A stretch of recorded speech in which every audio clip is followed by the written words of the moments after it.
As men, we've been socialized to believe that strength lies in being strong all the time. But science has shown us that suppressing emotions is very dangerous, because these emotions that are suppressed, they always find a way to leak out. And whenever they leak out in places where you don't want them to leak out. They may show up as tumors, they may show up as anger, they may show up as GBV, or this gender-based violence.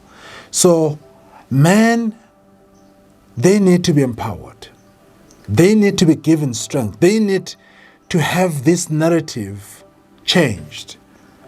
And I am here as Veli Ndaba to help talk to men in the organization, to help men understand that there is soft power.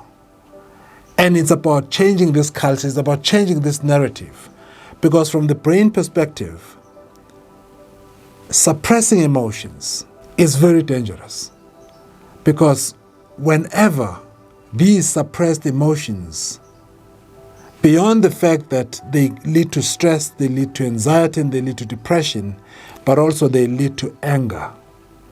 And this anger manifests itself in very undesirable ways.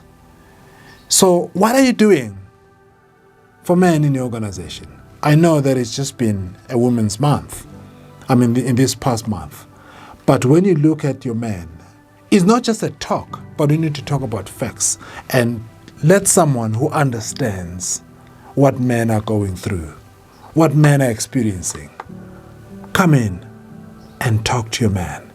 But not just having just a nice talk and a nice chat, but talk about how the brain works and how suppressing emotions damage the brain. Suppressing emotions is very detrimental to how the brain works because it leads to cognitive fog. It leads to stress, and up to 90% of all doctors' visits are due to stress-related problems. So it means that when you suppress emotions, you are causing more damages in the body and in the brain itself. So let me come in. Let's have these discussions. And remember, it's a journey that we need to embark on. So let's give men that attention that they deserve. To engage us further on our services, keynotes, workshops, coaching, and merchandise, visit our website velindaba.com.